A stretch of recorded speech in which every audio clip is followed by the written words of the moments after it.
Conservation of قرآن یعنی قرآن کی عصمت و حفاظت کو لے کر جو گمبھیر اور بلند بانگ دعوے کیے جاتے ہیں، ان کو سامنے رکھا جائے اور پھر جب اس کی دلیل پوچھی جاتی ہے اہل اسلام سے تو ان کے پاس سوائے لگے بندھے قصے اور کہانیوں کے کچھ اور نہیں ہوتا۔ دعوے اتنے گمبھیر ہیں لیکن ان کی دلیل صرف پھس پھسی اور کھوکھلی ہوتی ہے، کوئی جو ہے ٹھوس ثبوت ان کے پاس نہیں ہے۔ دیکھیں، مسلمانوں کا یہ کہنا ہے ان کی اپنی تاریخوں میں کہ ان کے نبی نے اپنی نگرانی میں بے شمار کاتبین وحی سے قرآن کو لکھوایا تھا۔ اچھا، کاتبین وحی کی تعداد لگ بھگ کچھ 40 سے زیادہ بلکہ 47 کے قریب بتائی جاتی ہے۔ ان میں مشہور نام بھی جو ہے دہرائے جاتے ہیں۔ تو کہا یہ بھی جاتا ہے کہ ان کے نبی پر جب بھی جو ہے جو بھی آیت نازل ہوتی وہ فوری اولین فرصت میں ان آیتوں کو قلم بند کروا لیتے، یعنی لکھوا لیتے، ان کی کتابت کروا لیتے۔ اسی وجہ سے کاتب وحی جو کہلاتا ہے کہ وہ وحی نبی اس کو جو بھی ان کو وحی ہوتی وہ کاتب سے لکھوا لیتے، اور وہ جو جن چیزوں پر لکھواتے وہ جو ہے کھجور کے پتے ہیں، کھجور کے تنے ہیں، ہڈیاں ہیں، اور پھر اس طرح کے ایسے جو ہے کچھ چمڑے ہیں، کھال ہیں، اس طرح کی چیزیں۔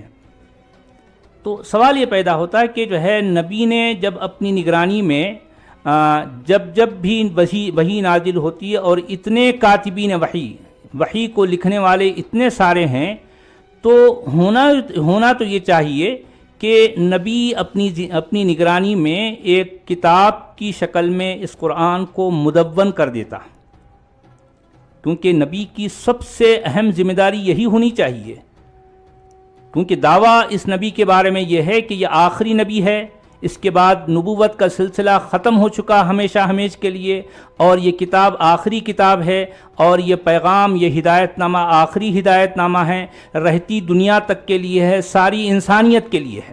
دیکھیں دعوے کیسے کیسے گمبھیر، کتنے جو ہے بلند بانگ ہیں، اور پھر اس کا حال یہ ہے کہ نبی اس دنیا سے چلا گیا، فوت ہو گیا، اور یہ کتاب اپنی کسی بھی شکل میں موجود نہیں ہے۔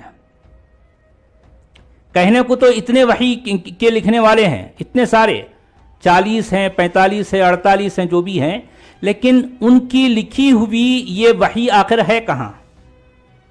دیکھیں کہ بھئی نبی جو کہ آخری نبی ہے اور خالق کائنات کا آخری جو ہے پیغمبر ہے، آخری جو نمائندہ ہے، وہ اپنی نگرانی میں جو ہے یہ وحی لکھوا رہا ہے، تو اب یہ ہونا تو یہ چاہیے کہ وہ چیزیں ایز اٹ از آج ساری دنیا کے سامنے ہوتی۔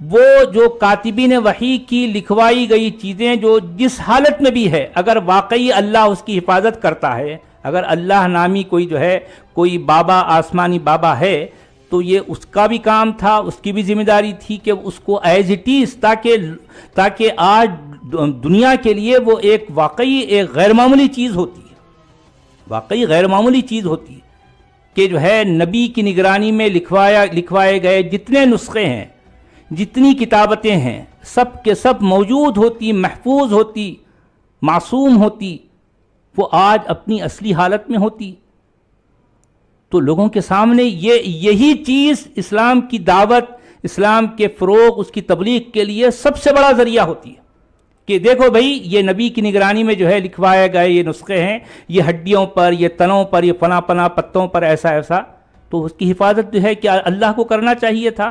دیکھیں یہ کہانی اتنی بچکانہ ہے، اتنی کھوکھلی، اتنی بے بنیاد، اتنی بے اصل ہے کہ کہنے کو تو یہ باتیں ہیں، لیکن حقیقت یہ ہے کہ نبی چلا گیا لیکن اس کی نگرانی میں کچھ بھی مدون نہیں ہوا، کچھ بھی مرتب نہیں ہوا، کچھ بھی جو ہے وہ کتابی شکل اس کی ہو نہیں سکی۔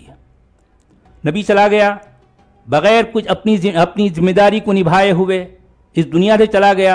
یعنی گویا کہ نہ تو نبی کے مرنے کا پتہ خود نبی کو ہے، نہ نبی کے مرنے کا پتہ جو ہے خود جو ہے خالق کائنات کو ہے. یہ اس کا مطلب یہ ہوتا ہے نا.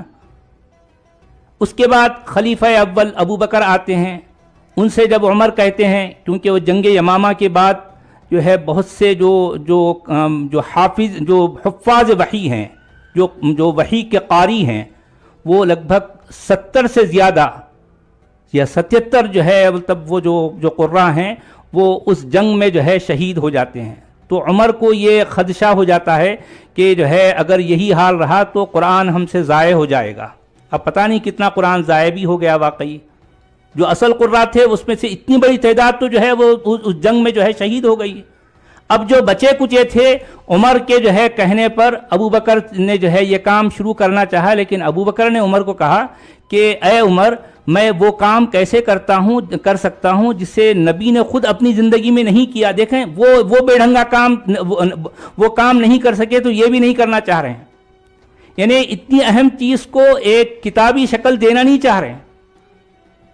بالآخر جو ہے وہ جو ہے کتابی شکل جو ہے ان کے زمانے میں ہو گئی، خلیفہ اول کے زمانے میں. اس کے بعد خلیفہ دوم کا زمانہ گزر گیا، ان کے زمانے کا بھی جو ہے کوئی قرآن آج.